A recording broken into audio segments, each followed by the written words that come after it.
Hello, and welcome to SCG Global Spin. Your host today is Lisa Borsook. Lisa is currently the executive partner at WeirFoulds LLP, a leading Canadian law firm, and was the firm's managing partner from 2007 to 2012. She's one of the most recommended commercial leasing and infrastructure lawyers in Canada, and is widely recognized for her knowledge, experience, and commitment to her clients and the profession. She is also a board member of SCG Legal, the Sunnybrook Foundation, and the Women's Brain Health Initiative, and a member of the Equity Advisory Group of the Law Society of Ontario, and one of the founding visionaries of the Prosperity Project, a not-for-profit organization working to mitigate the impact of COVID-19 on women. Joining Lisa Borsook today is Lisa Lisson. Lisa is president of FedEx Express Canada, where she leads a team of over 7,600 team members at more than 64 locations coast to coast. In addition to her work at FedEx Express Canada, she's a member of many charitable foundations, including her role as a founding visionary at the Prosperity Project. Welcome, everybody. I'm thrilled to be speaking today with Lisa Lisson, who's the president of FedEx Canada.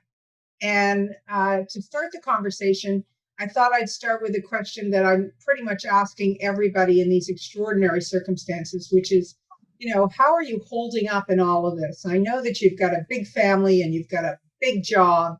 And so I'm curious as to how you're doing.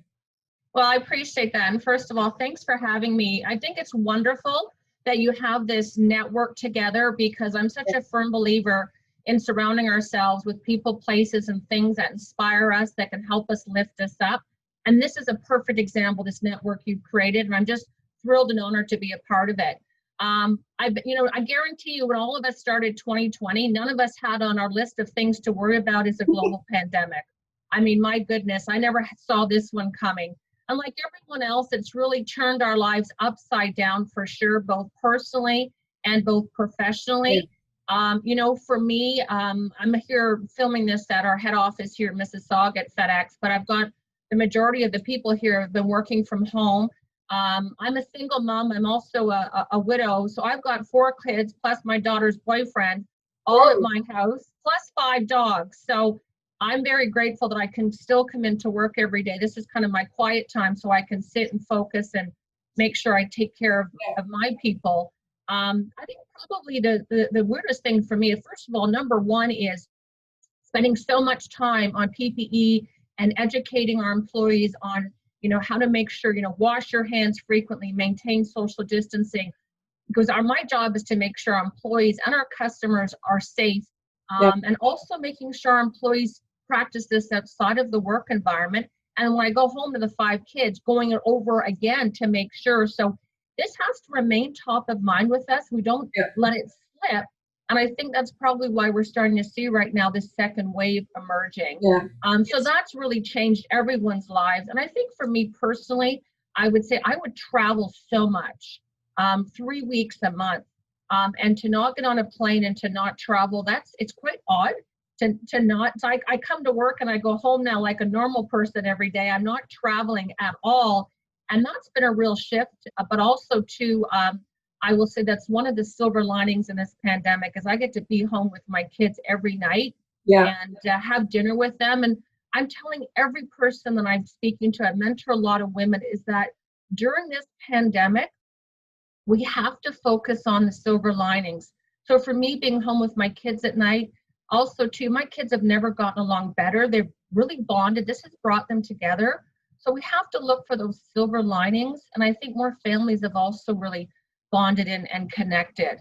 Yeah, that's great to hear. I mean, 5 kids and 5 dogs. I have 2 kids and 1 dog, and it's like enough. So I'm just in awe of what you're capable of juggling. But I mean, the good news is, from the perspective of a discussion about the pandemic, that your business is, solid. In fact, you've got to. I don't know if you're considered an essential service provider, which we are for me. You certainly are for me. But then the issues associated with dealing with a pandemic at the level of each employee, right? And each employee interaction, that must be something that I don't know if that ever came across your desk in 2019, but it must come across your desk all the time in 2020. Oh, absolutely. Yeah. So we are considered essential service. So when this hit, and quickly I pulled my team together. We started having daily calls on, Okay. okay, how can I get as much PPE as I can to my employees?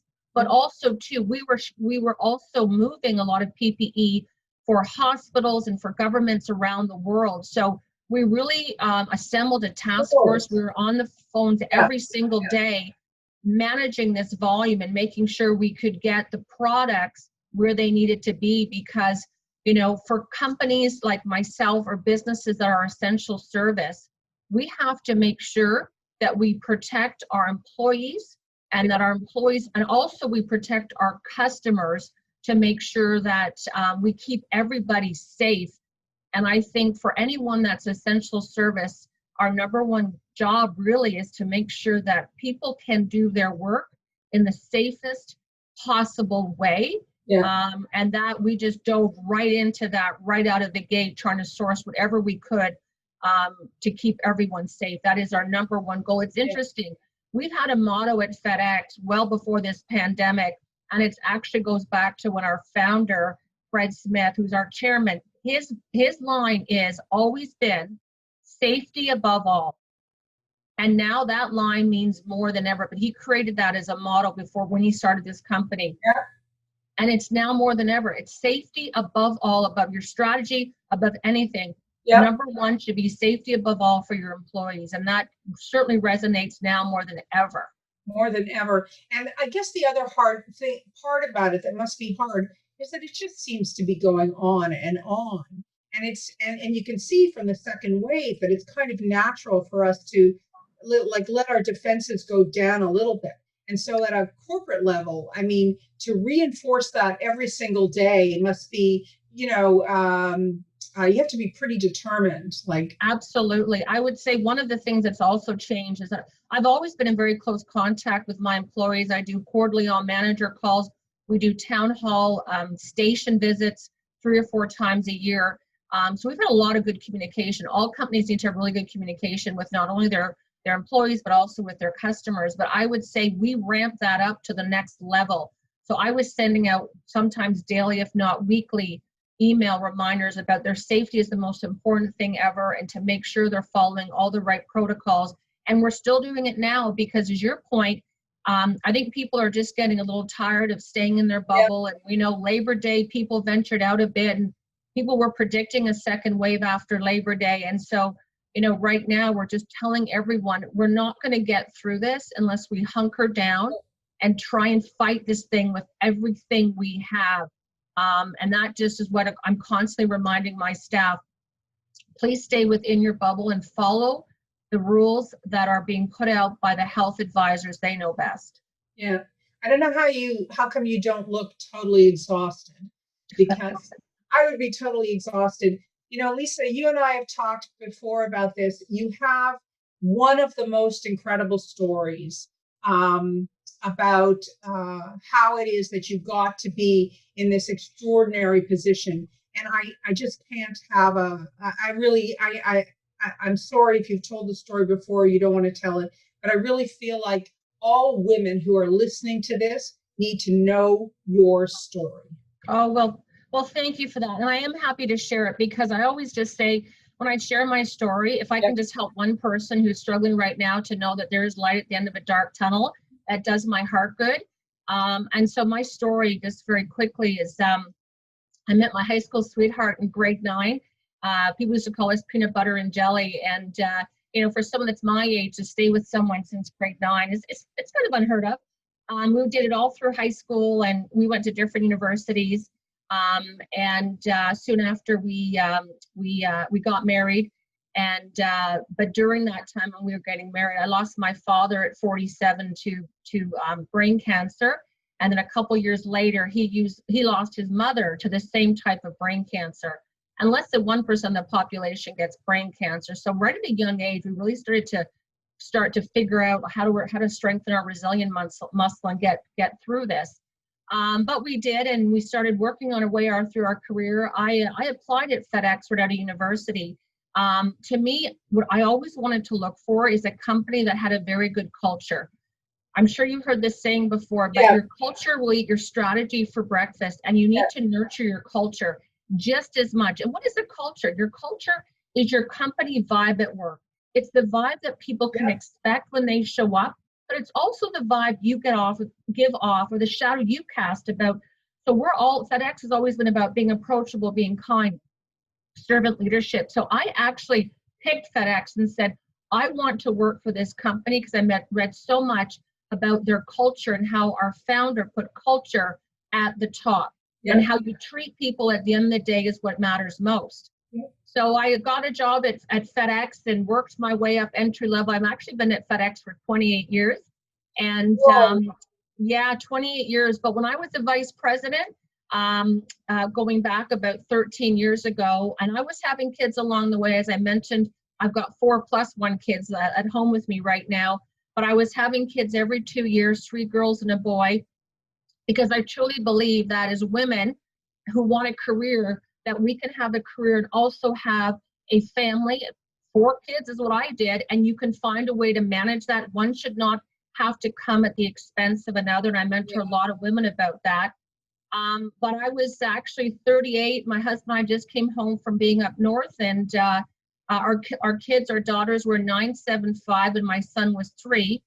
And my husband had I heard a thump in the middle of the night. For those of us, our moms, we have bionic hearing. And it was my husband. He had fallen to the floor, found out he suffered a massive heart attack. Again, 38 years old. So we did CPR and called the 911. He heads down to the hospital, and after many, many long hours, they told me he had suffered a heart attack, but his brain had been without oxygen, and they said there was really no hope for a meaningful life, and I should have let him go. And my whole thing was, he's 38 years old. When he signed his will, which said, don't prolong a life that's not worth living, I'm assuming he signed that when he's thinking, when I'm 80 or whatever, but he's 38 years old. And, miracles happen every single day in this world. And I needed to know if I was going to get mine. So I actually kept him alive for 2 years in a vegetative state, brought him home every Sunday to be with the kids. He couldn't speak. He couldn't, he had a flicker of activity in his brain. And that was enough for me to see if I could get my miracle. Unfortunately, I wasn't meant to get my miracle. And he passed away 2 years later. His body just became very sick. Yeah. And then a year almost to his passing, Lisa, I get a call from FedEx saying, congratulations. And I said, well, for what? And they said, we're going to make you the first president of FedEx Canada as a Canadian, but also the first female to ever run a division of FedEx around the world. And Lisa, that was 10 years ago this past August. So that's my story. And I share that because, I want women to know that unfortunately we're going to deal with these life forces that hit us personally, professionally. And my mom really got me through my tough times by reminding me of this. Yep. And she would say, Lisa, life is not about what happens to you. It's about what you choose to do with what happens. So when sometimes you feel paralyzed by your life personally or professionally, just remember you always have a choice as to how you respond to that. And that really got me through. That gave me control of the uncontrollables in my life. And also she just reminded me of the power of gratitude, which helped me to get through as well, because Patrick could have had his heart attack when he was driving the 4 kids. He could have had his heart attack when he was driving me. So I had to focus on, although I lost him and his life was cut short, I was so grateful for the years we had and the fact that we were able to have 4 children who shine through him every day. Yeah. And that's really kind of what helped me to take control of my life that was really, really spinning out of control. Yeah, that story, whenever I hear it, and I've heard it 2 or 3 times, each time I hear it, it's more meaningful to me. I don't know if that's because I've gotten older or if it's because of the pandemic. And so many people have expressed to me feelings of desperation and hopelessness. They're not really sure what to do with themselves. And also, it's always resonated with me because whenever I talk to women about continuing in their work and about how complicated and challenging it can be, I always say the same thing, which is, you have to keep in mind that this is like a marathon. It's not a sprint. And you have to put your head down sometimes and just go for the long term. But, and then finally, it's interesting because this time, I hear it a little differently every time. So you're a spiritual person. Yes. Yeah. Yeah. So I think that's interesting because I don't have, the other thing I was going to say that, of course, good on FedEx, because like that speaks volumes about their culture and the way they looked at your work. So good on FedEx. But also, it's, you talk about miracles and it's obvious that you're a spiritual person. And I know that you're a philanthropic person as well. So I wouldn't mind hearing a little bit more right now about the impact of spirituality or philanthropy on your life and how you feel about those things in a professional kind of context, if you know what I mean. Yes, absolutely. Well, I'll just touch on a few things, is that, again, I'm so grateful to have my sweet mom. And we had so many live chats through Patrick when he was sick and then when he passed away. And, I had to basically tell myself and focus on, for whatever reason, I was meant to meet him, have this beautiful life together, from 16 right through to 38 and 40 when he passed away. But I had to focus on that was all I was meant to have with him. And rather than pining away in all the years that I missed, I had to tell myself, it is what it is. It was meant to be. I can't change it. And so I had to focus on that was kind of my life journey with him, to only be with him for that short amount of time and treasure the time I had versus not having it at all. So that's where it kind of a little bit of looking at life a bit differently, because I think, and also too, I would say, Lisa, it's so important that we pay attention to our inner voice. And I can't stress this enough, especially for women right now trying to juggle career and young children. So when Patrick first got sick, and then when he passed away, I was waking up every morning saying, I can't do this. I'll never be happy again. And I was quitting before I was even trying. I can't imagine you being like that. And I had to like that. And I had to quickly tell myself, this is getting me nowhere. So I kept saying to myself, I'm going to get through this. I'll be happy again, even though I had no clue or no plan on how I was going to get through it, how what was going to happen career-wise. I just kept saying things are going to be better than good.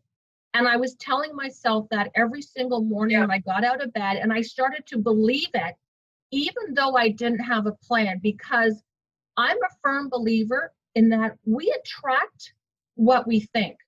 So if we go into an interview, it's very important. If we go into an interview saying, oh my gosh, I'm going to bomb this interview, you will bomb it because you've already told yourself you will.